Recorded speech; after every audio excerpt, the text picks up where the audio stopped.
Ladies and gentlemen, this is Continuing Education by Zafar, a YouTube channel, and in which often I educate by sharing the resources. Let us start from Kevin today. Kevin is a wonderful person, and he has shared a lot of video clips on continuing education, particularly different features of different apps. So let me start from Kevin today. His first clip today I'm going to present you and share with you that is on the Gmail tips. So let me start sharing the screen and enjoy and try to learn what this clip says and how wonderful presentation this gentleman has made. Hey, Kevin, how are you? Please go ahead. Hi everyone, Kevin here. Today I want to show you my favorite top 15 tips and tricks in Gmail. I'm sure there are going to be some new tips today that you haven't seen before. If you want to jump around this video, feel free to use the timestamps in the description. Otherwise, let's jump on the PC and let's check them out. Tip number 1, you can undo send a message in Gmail. Here I have a message that I want to send to one of my employees at the Kevin Cookie Company, to Nestor, wishing him a happy holiday. Now, I've reviewed the message a few times. I've looked for spelling and grammatical errors. Everything looks good to me. So I'm going to click on the send button. Now, I don't know about you, but it feels like a universal rule of email is anytime you send a message, all of a sudden, all these spelling errors and grammatical errors just pop up. And it always seems to happen right after you send it. Luckily, Gmail allows you to undo send. Well, what does undo send mean? If you've sent a mail, you've sent it, right? Well, Gmail, when you click on send, it actually delays when it sends it. So if we go up to the settings gear in the top right-hand corner, let's click into see all settings. Within settings under the general tab at the very top, there's the option to undo send. By default, it's set to 5 seconds. What this means is once you send a message, you have 5 seconds to stop the message from going out, and you can go back and make changes. You can set it all the way up to 30 seconds, giving you a little bit of buffer before that message goes out. I'm going to set it to 30 seconds, and then I'm going to save it. Back within my inbox, I'm now composing my message to Nestor. Here, everything looks good. I can click on send. And I just realized actually I made a lot of mistakes in that message. Here on the prompt on the bottom, I can undo send it. By undoing it, that'll open up the message again, and I can now go through and make any corrections. And once I'm confident it looks good, I can then click on send. Tip number 2, you can schedule send messages in Gmail. So you can compose your message, and then you can define when the email goes out. Here at the Kevin Cookie Company, my employees have been working so incredibly hard. In fact, they've been working a lot harder than I've been working. So I need to give the appearance that I'm also working equally hard. And there's no better way to do that than to send an email in the middle of the night. I've composed my message thanking them for all their hard work. Down below in the left-hand corner, you have your send button. And right next to that, there's this down arrow with additional send options. When I click on this, I can now schedule send my message. When I click on schedule send, this opens up a prompt with a few of the more popular options. I could send it tomorrow morning at 8 a.m. This is also when people most frequently check their email. I could also set it for the afternoon or even the next day's morning. However, once again, I want to make it seem like I'm working very hard, so I'm going to pick a date and time. And here, why don't we set it for maybe the 15th, and instead of 3:21 p.m., let me set it for a.m. Here I'm going to click on schedule send, and my message is now scheduled. To see all of my scheduled messages, over on the left-hand side, there's a category for scheduled. When I click on this, here I can see the message that I have scheduled. If I want to go back and make any edits to this beforehand, I could cancel the send, make my changes, and then I could schedule it again. Tip number 3, you can set up templates to make responding to email even easier. Here at the Kevin Cookie Company, we get lots of customer feedback. Here it looks like we got some negative feedback on our cookies, and I'm going to have to respond to this person. If I go to the next message, here's yet another piece of feedback on our cookies. Now, I could type up a custom response, but that takes a lot of time. Instead, I want to use templates. To use templates, let's go up to the settings gear in the top right-hand corner and click on that. Once this opens up, let's click on See All Settings. Within Settings, let's go all the way over on the tabs to the one that says Advanced. Within Advanced, the second one down is Templates. Let's click on Enable and then click on Save Changes. Here's the customer's message. Let me send some feedback. First, I'll click on Reply and let me type in my response to this customer. Down in the bottom right-hand corner, I see an ellipse with more options. When I click on this, I now have an option called Templates. Within the Templates message, I can save this message or this draft as a template. I'm going to click on Save as New Template. I can now type in a name for this template. I'm going to call this Customer Feedback and then click on Save. Now that I've saved it, I'm going to respond to this customer by clicking on Send. Now let me go to the next message where I had another customer with feedback. Here again, I'll click on Reply. Let's go down to the ellipse, and here I have my templates. Here's my customer feedback template. When I click on this, this simply inserts the response for me. Down below, if I click back into templates, I could also go through and I could delete templates and I could add additional templates. So this makes responding to questions super easy. Tip number 4, you can customize your email address to make it easier for others to remember and also to filter and track your email messages. Here in the first example, you can insert a period into your email address. Google ignores periods in email addresses at gmail.com, so you can use them to your heart's content. So here I could insert kev.strat.6@gmail.com and I'll still receive the email just fine. Why would you ever want to insert a period? Or maybe you have an email address with first name, last name at gmail.com. You can insert a period to help break it up and make it easier for others to parse. Not only does Google ignore periods, but it also ignores the plus symbol and any text that appears after it.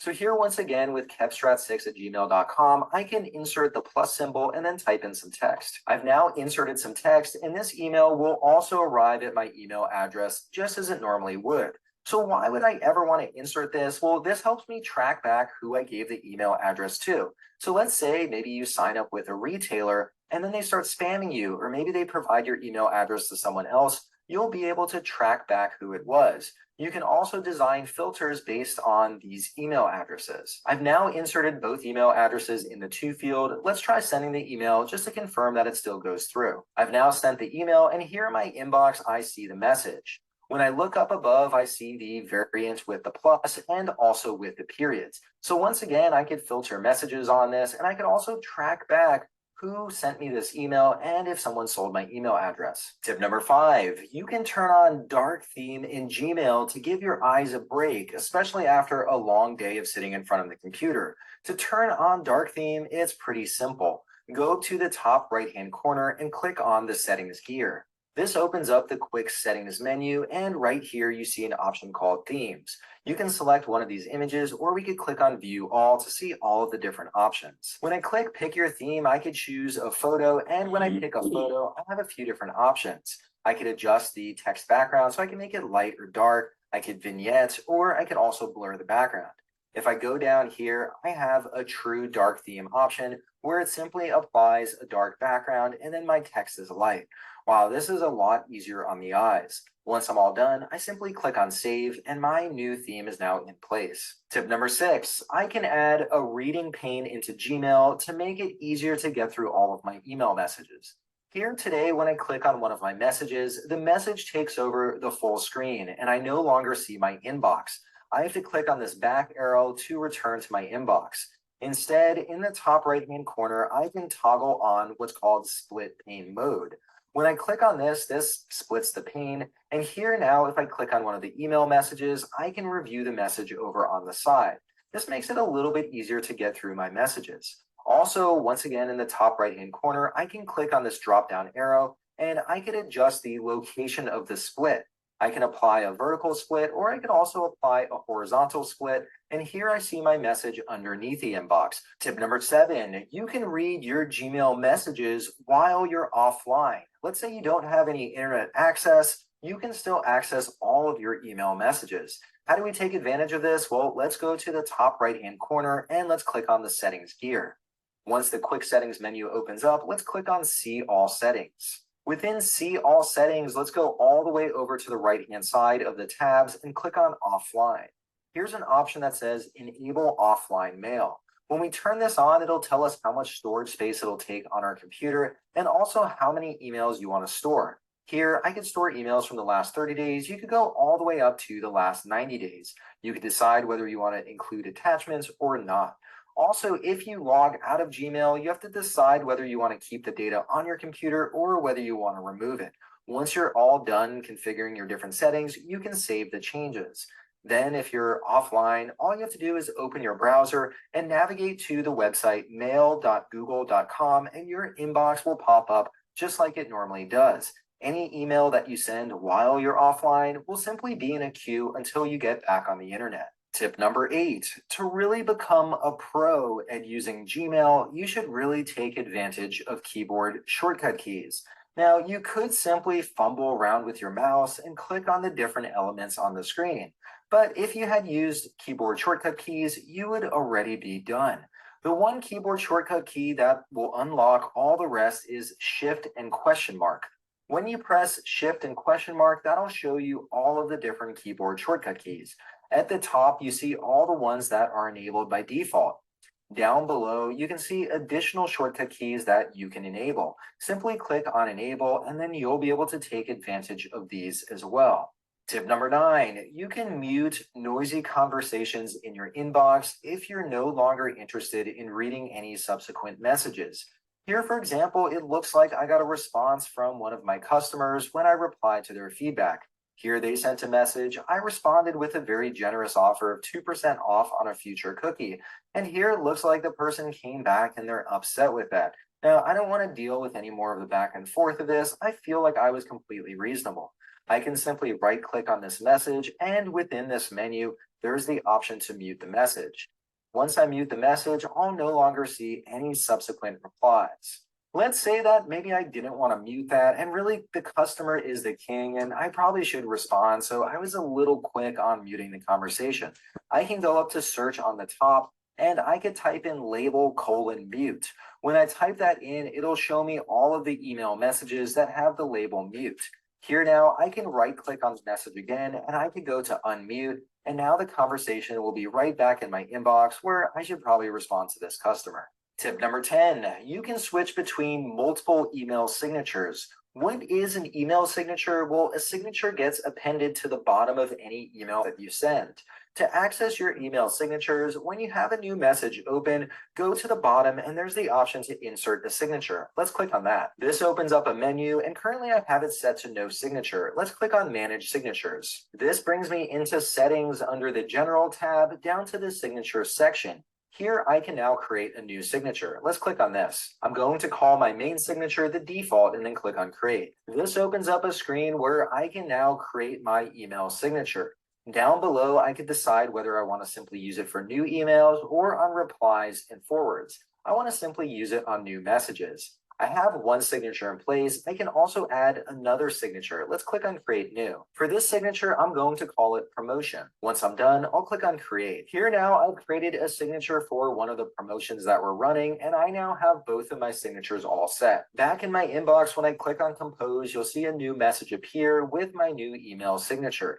Down below, I can click on the signature icon, and I could switch between all of my different signatures. I could go with no signature, my default signature, or the promotion signature. So here I could quickly toggle between all of my different signatures. Tip number 11, I can use stars and many different types of stars to help organize my email. Here in my inbox, when I click on a message, I can start with a gold star. This will add the star label, and it'll show up within the star category. However, I only have by default one type of star. We can add many more types of stars. To do that, let's go up to the settings gear in the top right-hand corner. When we click on this, let's click on See All Settings. This drops us within the general view of settings, and about halfway down, we have a section for stars. Right now, I see that only one star is in use, and that's the gold star. I can customize this by dragging stars up or dragging stars down.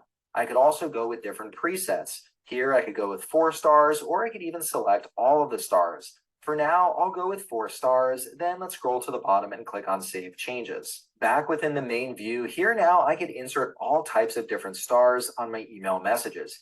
Here, if I click on it again, now I have the blue star. Here I'll click on it 3 times and I have the green check mark. And here I could click on it even more and now I get this red exclamation mark. If I hover over it, I'll see what the name of this star is. Here, this is called the red bang. If I click on starred over on the left-hand side, here I'll see all of my different starred messages. Let's say though, I only want to see my red bang messages. First off, I'll hold the mouse over so I know the name of this star. It's called red bang. If I want to filter down to just my red bang messages, I can go up on top and within the search field, I can type in as : and then red dash bang. Now I could click on search and this will show me only those messages with a red bang. Tip number 12, let's say you're planning on going on vacation. You can set up a vacation responder so whoever emails you while you're out, they'll get an auto response. And you can really use it for any time you're going to be away from email for some time. To be able to use this, in the top right-hand corner, click on the settings gear and then click on See All Settings. Within the General tab at the very bottom of the screen, we have our vacation responder. You can turn it on and off. I'll turn it on. You could also indicate the first day of your vacation, and then you could also set the last day. If you don't check this, you can manually turn it off once you return. Here, you could set a subject. Down below, you can type in your message, and I'll type in a quick message in here. You could also decide whether you only want to send it to people in your contact list or not. Once you're ready to go, simply click on Save Changes, and whoever emails you will now get an auto response.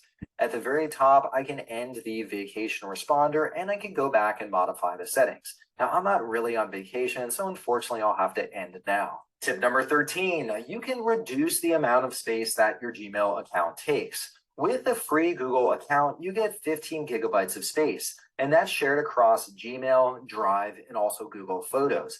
Let's say that your Gmail is eating up a big chunk of that. Up in the top search field, click on that and then click on this down arrow. You can identify all emails greater than a certain size. Any email bigger than 10 megabytes is fairly large, so let's type in 10 and then click on search.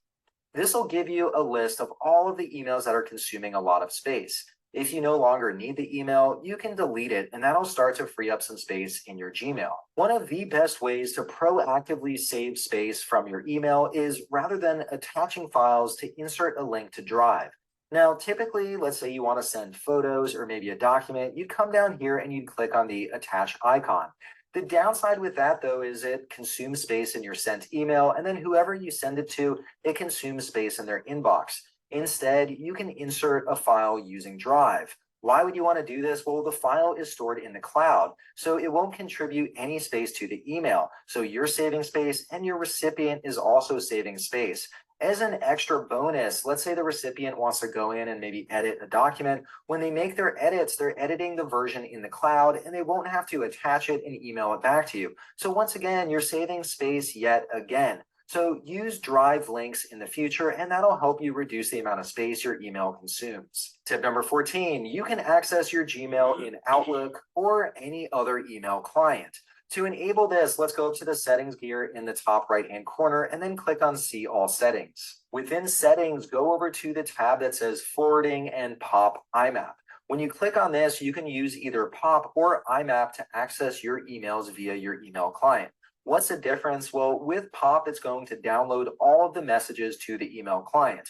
With IMAP, on the other hand, you're going to edit messages that are in the cloud. So it's your choice which one you want to use. For now, I'll enable IMAP and then click on Save Changes. Within Microsoft Outlook, within the File menu, there's an option to add a new account. Click on this and you could run through the prompts and you'll then have your Gmail account in Microsoft Outlook or whatever other email client you're using. Tip number 15, and this is the very last tip of the day. By default, when we look at all of our messages in the Google inbox, they're sorted in chronological order, but you don't have to stick with this. There are also many other ways to prioritize your inbox.